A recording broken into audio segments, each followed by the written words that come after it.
Vamos a continuar, ¿sí? El tiempo 3.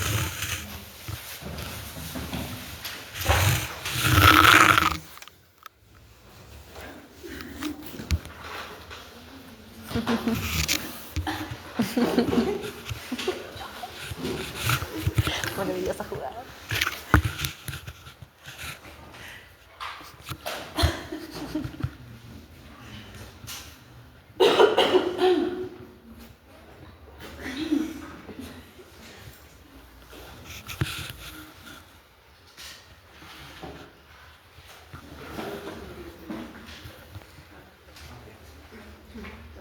¿Faltan compañeros suyos? ¿Les podrían pasar la voz para que puedan hablar?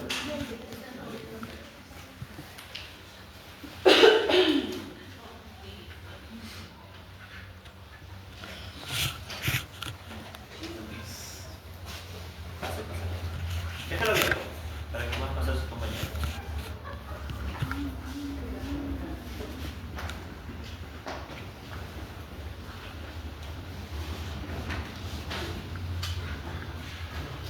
Disculpen chicos, ¿en qué ciclo van? ¿En qué año van? Segundo año. ¿Segundo año, tercer ciclo? Cuarto Cuarto ciclo. ciclo. Cuarto ciclo. ¿Y después de esto se pasan a clínica? ¿Tercer año? Sí. El próximo año ya están en clínica entonces.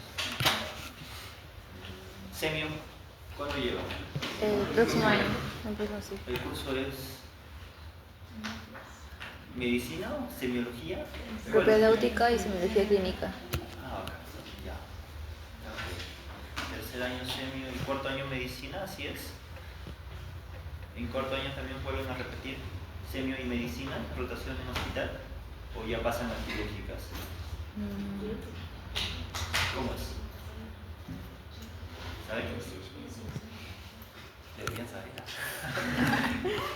Ok. Me he informado que sí, anato sí lo llevaron, ¿verdad? Y que estamos haciendo un repaso de lo que es anato, pero también con el tema del neurofisio. Ok, vamos a comenzar esta parte. ¿Sí? Esta parte es muy importante para entender el resto del curso. Hablemos de la célula. Tenemos neuronas, ¿verdad? Una neurona cualquiera sea, en el cual nosotros vamos a tener como objetivo de esta neurona generar ¿qué cosa? Un potencial. ¿Bien?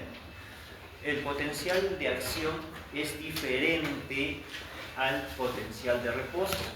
Lo que vamos a ver es justamente esa diferencia entre lo que es un potencial de acción y un potencial de reposo. ¿Bien? Nosotros tenemos dentro de lo que es la composición de la estructura de las neuronas o de cualquier célula en realidad, una bicapa lipídica por fosfolípidos, ¿verdad? Esos fosfolípidos son impermeables. ¿A qué? Al libre paso de cualquier cosa, sea proteínas, hormonas o esto. ¿Qué cosas son estos? Iones. ¿Sí? No hay un libre paso normalmente. Es una estructura que no deja pasar iones. Para poder facilitar el paso de estos iones, nosotros requerimos de ¿qué? De canales. Estos canales se llaman canales transmembrana, que comunican el extracelular con el intracelular. ¿Bien? Dentro de lo que es los extracelulares o el extracelular, nosotros ¿qué cosa tenemos? Más iones de sodio. Bien. Y dentro del intracelular, ¿qué tenemos? Potasio. Iones de potasio. Pero si se dan cuenta, las cargas de estos iones son positivas. Bien. Ahora, dentro de la célula, nosotros tenemos ¿qué cosa? Aniones, que le dan una carga negativa. Y en referencia uno de otro lado, ¿cuál lado será que tiene más cargas positivas y menos cargas positivas? El extracelular tiene más cargas positivas en referencia al intracelular porque tenemos cargas negativas también, ¿verdad? Pero estamos hablando que en la sumatoria total siguen siendo más cargas positivas afuera y más cargas positivas adentro también. Simplemente que la disquisición o la diferencia es que acá es menos en referencia a este lado. ¿Ok? Bien. Entonces, ¿cuál es la principal función de la membrana? Separar estos lugares de las cargas iónicas, ya sean positivas o negativas. El flujo de estos iones se produce a través de proteínas de membrana, como ya hemos indicado, canales iónicos, ¿verdad? ¿Ok? Ahora, para mantenerla en reposo, en un estado de quietud, en un potencial de acción, nosotros necesitamos de cierto tipo de canales especiales, y estos canales son las de potasio y las de cloro. Ojo, reposo, potasio y cloro. Y son relativamente impermeables a lo que es el sodio. ¿Por qué? Porque el sodio está más asociado con ¿qué? Con una despolarización de la membrana y estaría asociada a un potencial de acción más que de reposo. ¿Vale? Muy bien. Entonces, ¿cuál es el principal canal que nos permite que esta membrana esté en reposo? Este canal, el canal de escape del potasio, que también se denomina canal KIR. Hay tipos de canales, y dentro de estos tipos de canales están los de reposo, propiamente los que hemos hablado, y los regulados. ¿Cuál es la diferencia entre uno y otro? Pues que los de canales de reposo normalmente están abiertos a un libre flujo de iones de adentro hacia afuera o viceversa, de afuera hacia adentro. En cambio, los canales regulados pues normalmente están cerrados. Ahora, cuando esta célula tiene un estímulo de estos, cambio en el potencial de membrana, o hay una unión a un ligando, o se tensiona, o hay una fosforilación con uso del ATP, bajo estas circunstancias, estos canales se van a abrir. ¿Sí? Muy bien. Estos canales de reposo son poco reactivos ante estímulos externos. No importa si hay cambio en la concentración de iones a nivel extracelular o intracelular, ya que es un flujo abierto.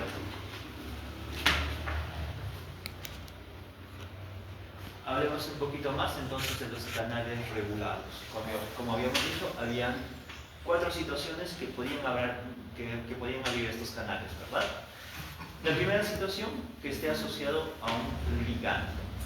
Viene este ligando, se acopla a la proteína de transmembrana y finalmente de lo que estaba cerrado se llega a aperturar para el pasaje de iones. La segunda situación es cuando hay una fosforilación, activación mediante el ATP y apertura de este canal justamente por la fosforilación. La tercera situación es voltaje dependiente. Hay una despolarización de la membrana que condiciona a que haya una apertura por eso, por una potencial de acción que despolariza la membrana. Y como cuarta situación, cuando está regulado a la distensión o a la presión, justamente por el citoesqueleto de esta proteína de transmembrana. Bajo estas circunstancias pueden haber un intercambio iónico entre uno y otro lado. Pero habíamos indicado que el principal canal de transmembrana que nos permite la regulación es KIR, que es un canal tipo reposo. ¿Ven? Ok.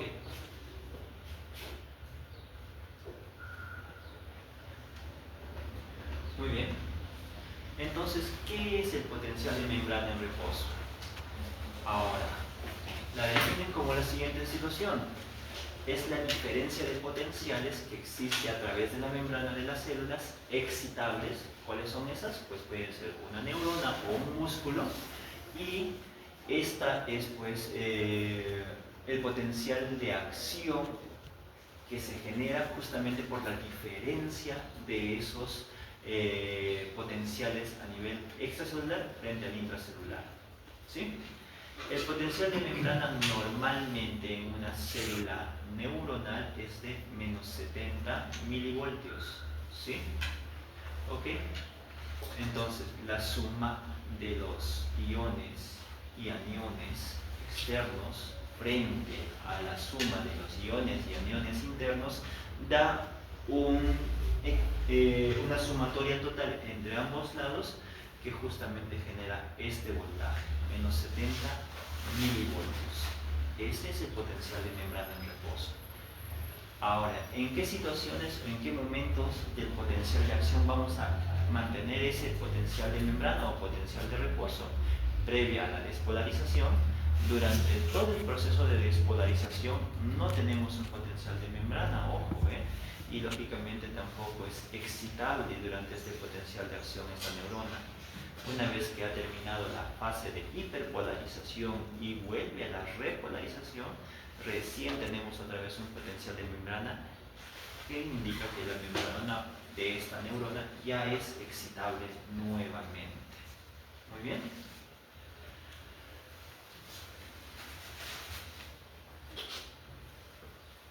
Estas dice que se establecen gracias a ¿qué? A la difusión de los electrolitos, a la difusión libre de estos electrolitos.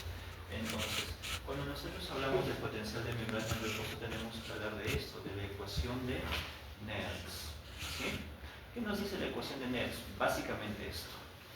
Establece el potencial de equilibrio de cada ion. Ojo, cuando nosotros hablamos el equilibrio de cada ion es diferente al potencial de reposo de membrana, porque nosotros estamos hablando acá solamente de un ion. Puede ser el sodio, puede ser el potasio, el cloro, el calcio, el que ustedes quieran, ¿sí? Pero hay que diferenciarlo. ¿Por qué? Porque la sumatoria de estos potenciales de equilibrio de cada ion nos va a dar recién un potencial de membrana.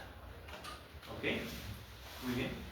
Ahora, ¿qué nos indica esta ecuación? ¿O para qué sirve? ¿O cómo se interpretaría? Nos dice que el nivel eléctrico es el nivel eléctrico al que un electrolito jala a la membrana si lo dejaras fluir libremente.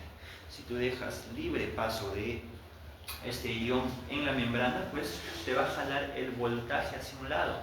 Por ejemplo, vamos a ver con el potasio, ¿sí? El potasio es un ion intra o extracelular. Miren las concentraciones. ¿Dónde está más concentrado? En el intracelular, ¿verdad? Frente al extracelular. En el extracelular tiene un rango muy estrecho, que es de 3.5 a 5.5. Eso es lo que yo mido cuando yo le saco un AGA a un paciente. Determino el extracelular, pero no puedo determinar su intracelular. Muy bien.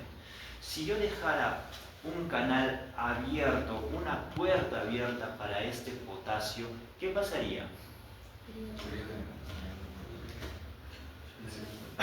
Por difusión, por diferencia de gradientes, ¿de dónde a dónde pasaría? Del intra al extracelular, ¿verdad? ¿Qué está pasando con el intracelular de esta célula? Está perdiendo cargas positivas. Por ende, ¿qué está generándose dentro? Una carga total negativa, ¿verdad? Estoy perdiendo cargas positivas. ¿Sí? Es de ahí que sale el potencial de membrana en negativo, menos, y los rangos van de menos 88 a menos 98. Ese es el potencial de equilibrio. ¿Sí? Vamos con el sodio. El sodio es un electrolito extra o intra. Extracelular. Muy bien. 145. Los rangos aquí están. Los vemos en el AGA igual. Y el líquido intracelular solamente 15. Por diferencia de gradientes, ¿de dónde a dónde iría el sodio? Del extra al intra. ¿Verdad? Muy bien. La sumatoria de cargas positivas, ¿hacia dónde está yendo? Las cargas positivas están entrando a la célula hacia el intracelular. ¿Qué están haciendo con la célula? Están aumentando las cargas positivas. Por eso el potencial de equilibrio es de más 60. ¿Bien? Con el cloro de la misma manera, ¿sí? Pero el cloro, a diferencia de estos, es un anión negativo, ¿verdad?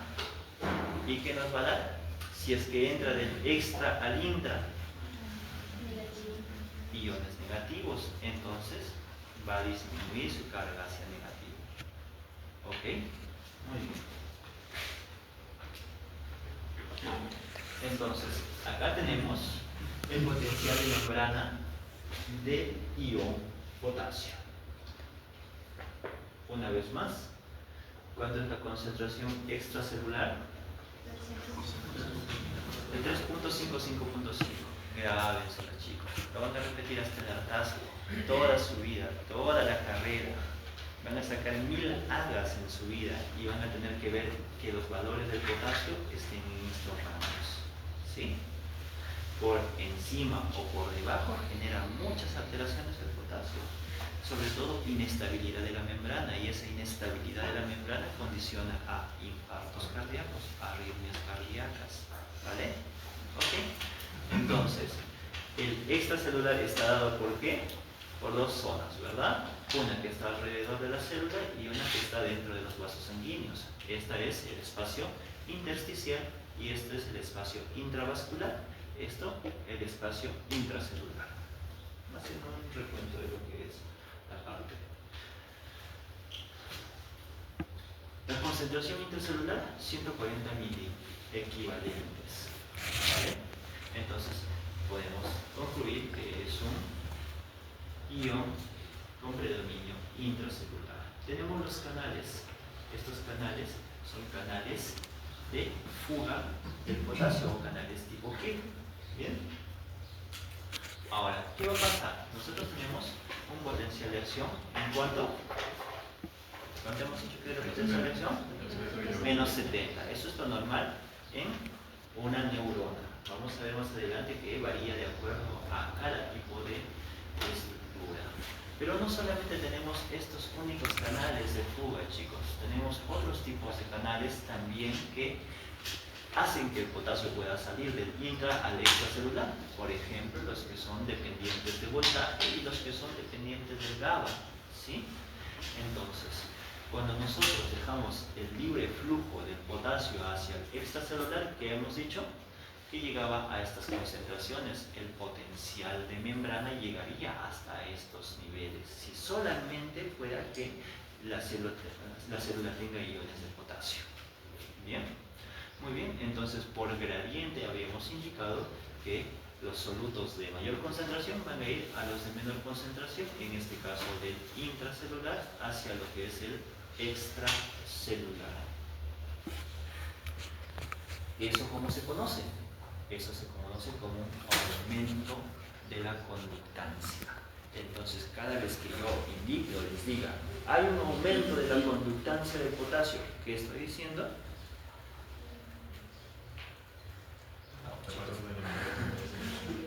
Hay una salida de iones de potasio del intra al extracelular. Mi cabeza va a eso, ¿verdad?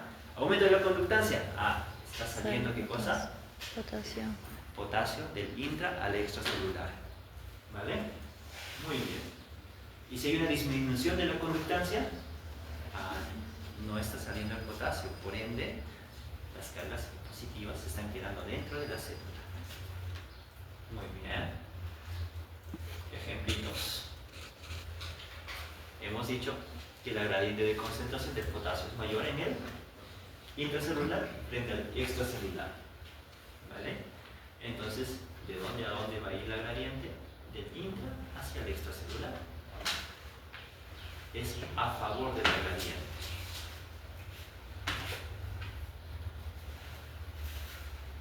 Y esta se da gracias a ¿qué?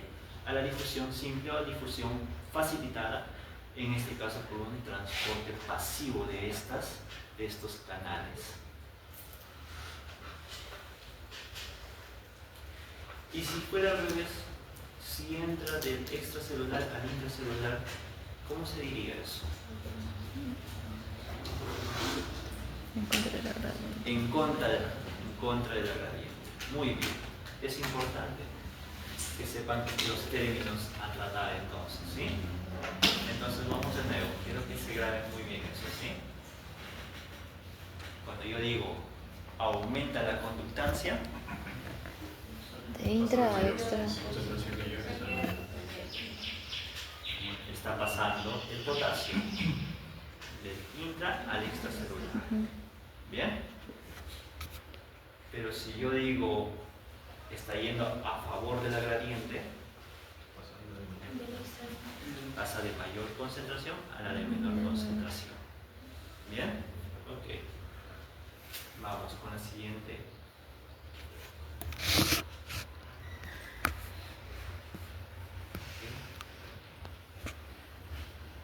Muy bien. En este caso yo muy buenamente a este paciente que tenía 5 miliequivalentes y sin conocimientos del caso, le metí una ampolla de calio, hipersodio al 20%, y probablemente lo vaya a matar, pero le puse. Entonces, ¿qué pasó con este gradiente? Chicos, ¿qué pasó con el gradiente? ¿Aumentó o disminuyó? Disminuyó. La concentración o la gradiente en este lado era mayor y en este lado, ahora que le he metido un extra de potasio, ha disminuido. Sigue habiendo un gradiente hacia la parte externa, pero ya es de menor tamaño. ¿Ven? Ok. Importante, el electrolito que genera el potencial de reposo es el potasio. Otra vez, y lo voy a decir hasta 4 o 5 veces. Muy bien. Vamos a hacer ahora con los diferentes tipos de iones. ¿Qué pasa con cada uno de ellos? ¿Sí? Ya habíamos hablado del potasio que va del intra al extracelular y pues tenemos una gradiente, ¿verdad? Y esta gradiente disminuye si yo le pongo un extra de potasio al espacio extracelular, en este caso una ampollita de calio. ¿Sí? Entonces, en este caso que yo le he puesto un extra, ¿qué pasa con la gradiente? Disminuye. Muy bien. ¿Ok? Perfecto.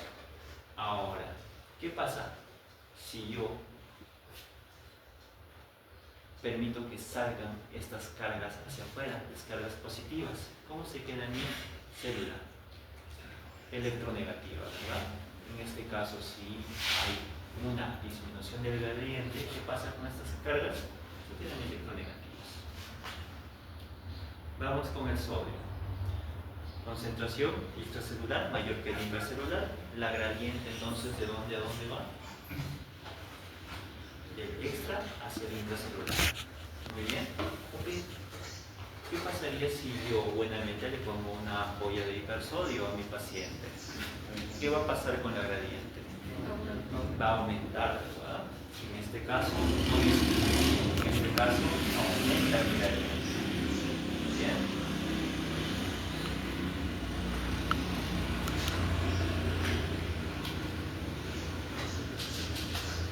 ¿Qué va a pasar con las cargas dentro de mi célula?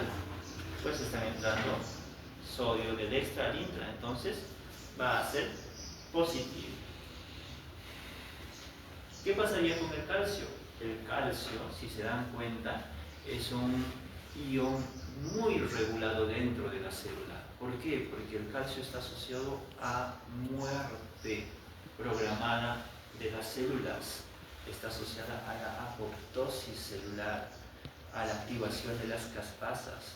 Por ende, si yo tengo una cantidad exagerada de calcio, esta neurona se va a morir. Por eso es que es muy regulado. Y lamentablemente, o no, para bien de nosotros, pues casi no tiene canales libres. No es tan regulado que no tiene canales libres. Pero sí se dan cuenta, la concentración extracelular también es mayor que la intracelular, así que sí hay un gradiente. Así que vamos a ver cómo va la gradiente. De afuera hacia adentro, ¿verdad? Muy bien, hay un aumento del gradiente y ¿qué va a generar? Los iones positivos van a pasar al intracelular y va a hacer que nuestra célula sea electropositiva. ¿Vale? ¿Qué pasa con el cloro? El cloro es extracelular, mayores concentraciones, de 100 a 108 y dentro de la célula 4. Bien, ¿qué va a pasar con la célula? Pues por diferencia de gradientes del extracelular al intercelular van a entrar estos iones y van a ser electronegativo a nuestra célula. Entonces, si yo digo a favor del gradiente en el potasio y en el cloro, ¿qué va a pasar con el líquido intracelular? Va a ser electronegativo o van a aumentar las cargas electronegativas. Viceversa, si yo digo a favor del gradiente en lo que es el sodio y el calcio, ¿qué va a pasar? Van a entrar cargas positivas y van a ser cargas electropositivas dentro de lo que es intracelular. Más de lo mismo del potencial de equilibrio. Acá están los valores para el sodio, más 60, para el potasio, menos 93 más menos 5, para el calcio, más 118 y el cloro, menos 79. Y probablemente les voy a preguntar esto y les diré, chicos, el potencial de equilibrio del sodio ¿es el más electropositivo, verdadero o falso? El potencial de equilibrio del cloro ¿es el más negativo, verdadero o falso? Falso. Muy bien. ¿Quién es el más negativo? El más negativo es el potasio. Perfecto. ¿Y quién es el más positivo? El calcio.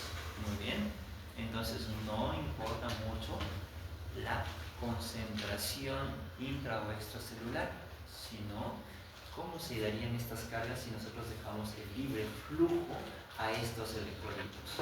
Eso es lo que es el potencial de equilibrio del electrolito. ¿Bien? Y con respecto al potencial de membrana, es justamente lo que pasa eso. Es una sumatoria total de los miles y miles de canales para el sodio, para el potasio, para el calcio, y esa sumatoria, que es la ecuación de Goldman, ¿sí?, nos da un potencial de voltaje, y ese voltaje es traducido como la membrana en reposo o potencial de membrana en reposo. ¿Bien? Toda esa sumatoria que nos da un valor. ¿Cuál es el valor? Menos 70 milivoltios. ¿Ok? Ahora, hay otras células que pues también tienen un potencial de membrana de reposo. Por ejemplo, las células musculares tienen un potencial de reposo de menos 60, las cardíacas de menos 80 y las del músculo liso de menos 90. ¿Ok? El umbral para iniciar el potencial de acción es de menos 55. Y entonces, en esta parte vamos a hablar de lo que es el potencial de acción. Muy bien. Dentro de lo que es el potencial de acción, tenemos una zona que sube dentro de lo que es las cargas dentro de la célula, ¿sí? Eso es la despolarización, que cuando una célula presenta una despolarización, van a entrar cargas, ¿qué cosa? Positivas dentro de la célula, ¿verdad? Previamente era electronegativo.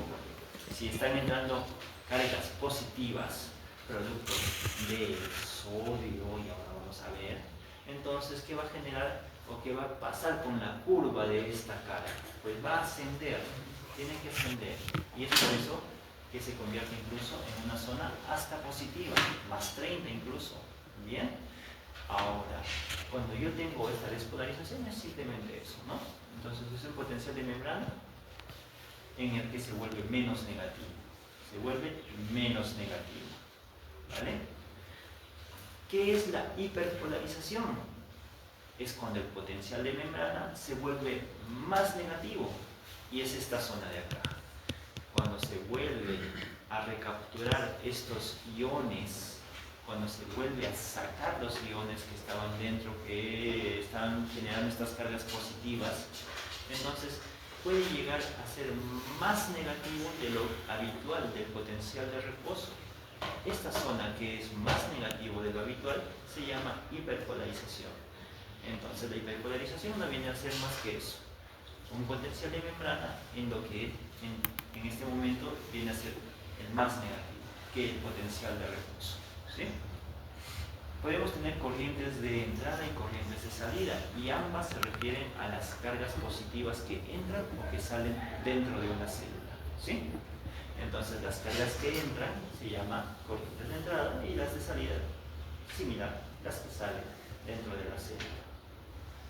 El punto umbral es este de acá y el valor es de menos 55 milivoltios. Desde este punto hacia arriba es inevitable el potencial de acción, ¿sí? Una vez que la célula llega a este punto de voltaje, el potencial de acción se da de forma inevitable. El sobretiro u overshot, que es esta zona, es el momento del potencial de acción donde la membrana es más positiva. En este caso, ¿hasta cuándo llega? Hasta más 30. Muy bien. Y el potencial de hiperpolarización o undershot, que es esta de acá, es cuando el potencial de reposo llega a ser más negativo. Muy bien. ¿Hasta acá alguna duda? ¿Todo bien? ¿Se está entendiendo? ¿No? ¿Mucho? ¿Algo? No. Esperemos que sí, chicos. Muy bien. Habíamos indicado entonces que el potencial de reposo lo da. Vamos. Los canales de potasio, ¿verdad? Y estos se conocen como canales. ¿Cuánto es? Menos 70. Menos 70, perfecto. El umbral, ¿en cuánto está? Menos 55. Muy bien, perfecto. Vamos a ver entonces qué pasa.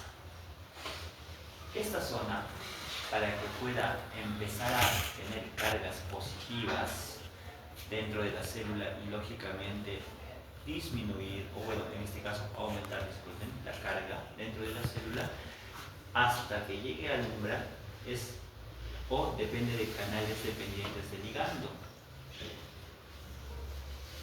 Una vez que hemos llegado al potencial de membrana, ya no depende de esos canales de ligando, ya depende de otros tipos de canales dependientes de voltaje, ¿sí?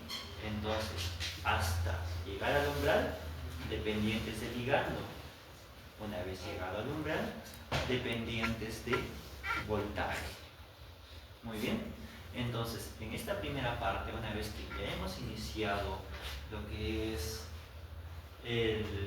la despolarización y por ende un potencial de acción, vamos a tener como primera parte la apertura de la compuerta externa de esta proteína de transmembrana, que es el canal de sodio dependiente de voltaje.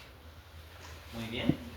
Este canal dependiente de voltaje tiene una estructura, una particularidad. Si se dan cuenta, cuando está en reposo, que es menos 90 milivoltios, tiene un cierre de la parte externa, extracelular, pero una apertura de lo que es la parte interna de su canal. ¿Bien? Es importante porque vamos a ver que en diferentes partes de este potencial de acción se van abriendo unas, se van cerrando otras o están abiertas las dos. Así que a recordarse eso.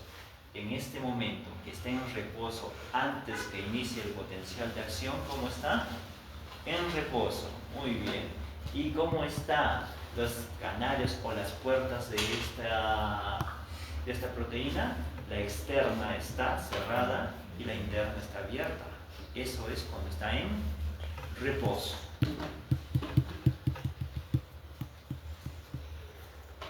Muy bien. Una vez que se abre, acá ya tenemos, ¿qué cosa? La apertura. Una vez que llegó acá al umbral de estos canales, se abre, ¿qué cosa? La puerta externa y deja el flujo libre ¿de qué?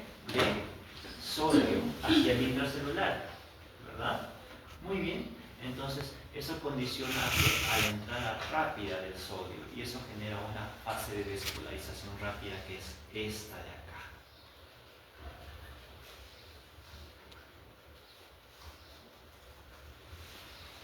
en esta parte que ya habíamos dicho que es el undershot, el overshot, perdón, que es el sobretiro, van a haber cambios en el potencial de negativo a positivo, ¿sí?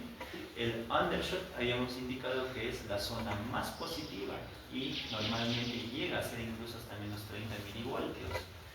En estas circunstancias del undershot, o en la parte donde es más electropositiva la parte del intracelular, empieza ¿qué cosa? El cierre de la compuerta interna de este canal. Empieza el cierre de la compuerta interna de este canal y estaríamos en una fase de inactivación del canal de sodio dependiente de voltaje. ¿Sí? Muy bien. Pero a la vez hay apertura de otro tipo de canal. ¿Cuál es ese tipo de canal? El voltaje dependiente, pero para el potasio. ¿Sí? Muy bien.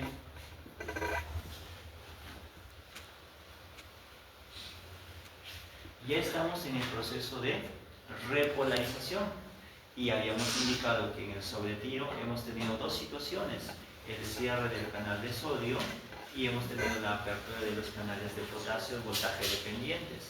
Eso ha hecho que haya una pérdida de canales de potasio dentro de la neurona o dentro de la célula, haciendo perder ¿qué cosa? Cargas positivas, y por ende la neurona o la célula que empieza a generar pues menos cargas positivas, o sea, tiene más cargas negativas dentro de su célula, empieza a bajar de lo que era bastante positivo hacia lo que es una electronegatividad. ¿Bien?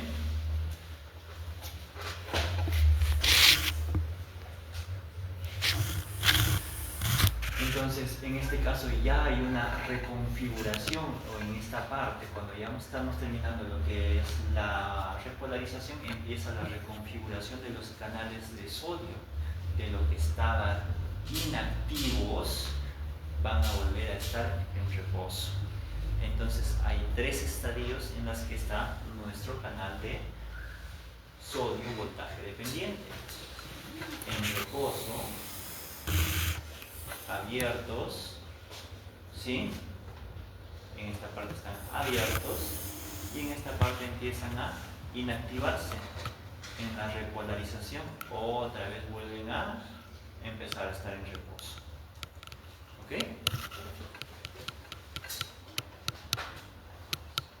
Muy bien. En el periodo de la hiperpolarización, pues, como ya se bajó demasiado los canales voltaje dependientes, pues tenemos que cerrar los canales de potasio voltaje dependiente para que esto no siga cayendo, ¿sí? Ahora, en este caso hay una configuración completa ya de lo que son los canales voltaje dependientes en la zona de hiperpolarización. Para esta zona ya los canales de sodio voltaje dependientes todas ya terminaron de estar en su estado basal, que era reposo, para una siguiente o para un siguiente potencial de acción. Ahora, todavía no estamos en un potencial de reposo. Tengan en cuenta que es ahí cuando termina el potencial de acción. Entonces, ¿qué tiene que pasar? Pues tienen que equipararse esas cargas, tienen que entrar otra vez cargas positivas al interior de la célula para poder llegar a este umbral de menos 70. Acá imaginemos que está en 80 o en menos 90. ¿Bien? Para ello usa energía. ¿Qué cosa? La bomba sodio-potasio ATPase. Una vez hecho esto, llega a lo que es el potencial de reposo y de nuevo iniciamos todo el proceso. ¿Bien? Hay dos periodos refractarios. ¿Y qué es el periodo refractario? Es el momento en el que una célula es incapaz de poder generar un nuevo potencial de acción pese al estímulo que se le dé, sea o no sea potente. Y hay dos situaciones: cuando nosotros estamos en una despolarización rápida y un overshot. En estas circunstancias es imposible que se genere un nuevo potencial de acción, es un periodo refractario absoluto. mientras que en la fase de la hiperpolarización es relativo, dependerá del estímulo. Pueden ser estímulos muy potentes que pueden condicionar a un nuevo potencial de acción, ¿sí? Entonces, periodo refractario absoluto, periodo refractario relativo, en el que sí es posible, pero bajo un estímulo enérgico. Vamos con el siguiente, con el potencial electrotónico. ¿Qué es el potencial electrotónico? No es más que aquellos que se dan antes de que se pueda generar un potencial de acción. Son potenciales, o llamémoslo así, mini potenciales, que no llegan al umbral y que no generan por ende un potencial de acción. ¿Okay? Entonces es un estímulo subumbral que cambia el voltaje de la membrana, pero sin llegar, como les había indicado, al umbral, ¿sí? El estímulo umbral, a diferencia, este sí ya llega hacia lo que es el umbral y genera el potencial de acción, y el estímulo subumbral normalmente tiene 1.5 magnitudes del estímulo umbral. Hay de dos tipos. Hay aquellos que pueden presentar un potencial electrotónico con una sumación temporal, donde nos indica que una neurona, por ejemplo, hace pequeños potenciales de acción que no generan una despolarización de la siguiente membrana. Esto viene a ser la conexión sináptica entre una neurona y otra neurona, donde la neurona preganglionar pues deja sus botones sinápticos y lanza el potencial de acción mediante la despolarización de su axón hasta los botones sinápticos, y esta es la neurona efectora o postsináptica. En este caso estamos midiendo a la neurona postsináptica, ¿sí? Ahora, cuando esta lanza micropotenciales o potenciales electrotónicos que no generan un potencial de acción, pues generan pequeñas subidas de las mismas características. Pero si son diferentes neuronas las que van a excitar a un mismo soma, pues ahí podemos tener un fenómeno de sumación espacial, en los que esta es una neurona mucho más grande que esta, que es otra neurona, o incluso negativos, o sea que el estímulo es hacia abajo. ¿Bien? Entonces, podemos tener una sumación temporal cuando es solamente una neurona que hace las descargas, o una sumación espacial cuando tenemos muchas neuronas que estimulan el mismo soma, pero sin generar el potencial de acción. Estos potenciales electrotónicos pueden ser ya sea excitatorios o inhibitorios, y dentro de los neurotransmisores, para cada uno es el glutamato como principal neurotransmisor excitatorio y el GABA como principal neurotransmisor inhibitorio. ¿Sí?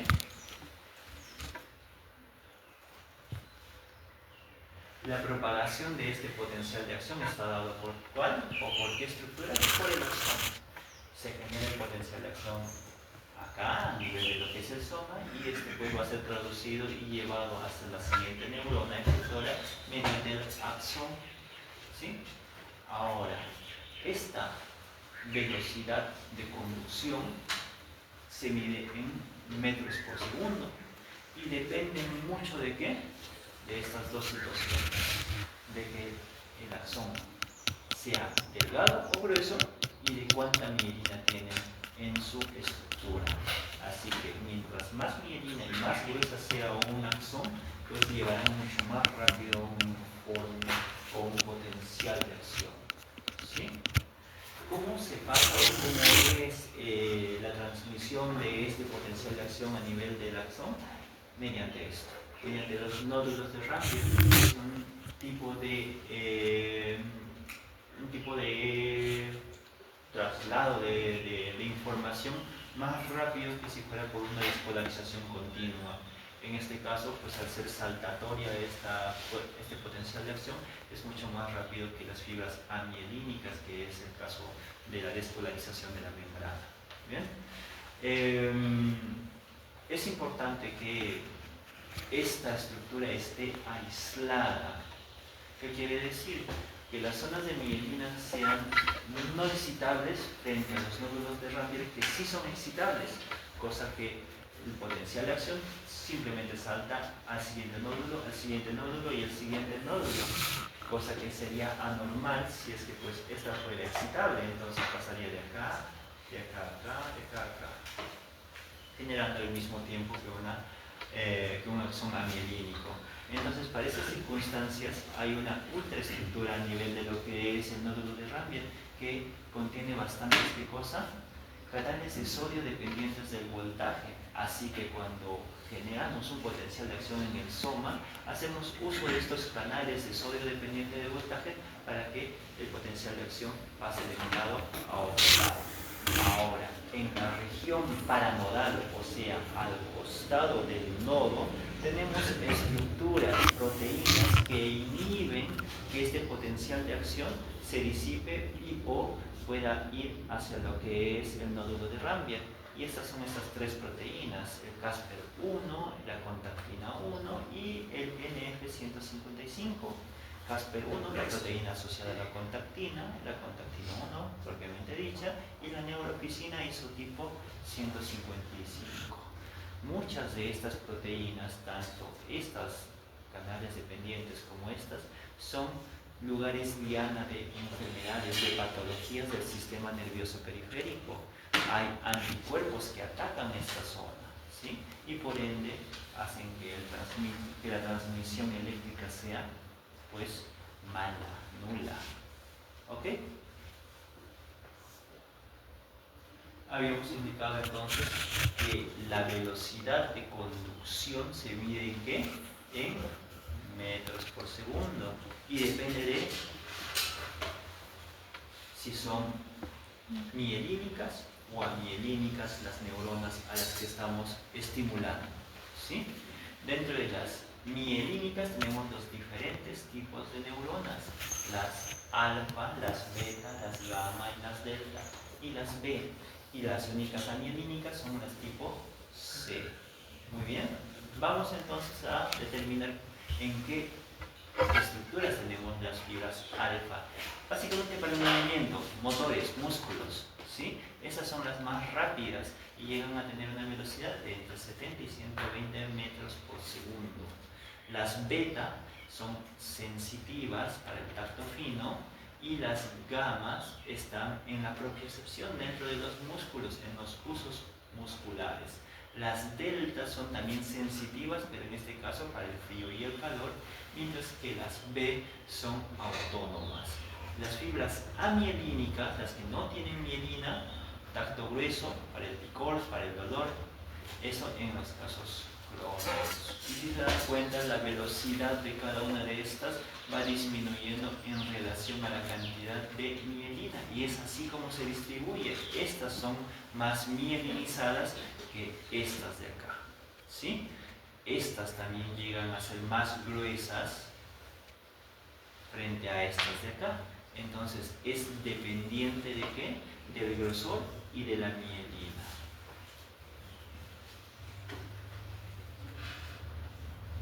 Muy bien. Hay dos términos que tenemos que ver: la constante de tiempo y la constante de longitud. ¿Qué nos dice? ¿Qué tan lejos y qué tanto tiempo puede propagarse este potencial de acción? Entonces, para qué tanto tiempo se puede propagar este potencial de acción, se requieren dos cosas: cuánta resistencia tiene esta estructura y cuánta capacitancia tiene esta estructura. La resistencia, pues a mayor resistencia, lógicamente se disipa más lo que es el potencial de acción, y a mayor capacitancia mejora el tiempo de conducción de este potencial de acción. En cambio, con respecto a la longitud, también de igual manera, si es que tiene mucha resistencia, pues no va a ser tan lejos a donde llegue este potencial de acción, pero si la resistencia es baja, favorece a que este impulso pues pueda ser más lejos o pueda llegar más lejos. ¿Bien? Ok, con eso hemos terminado la segunda clase, chicos.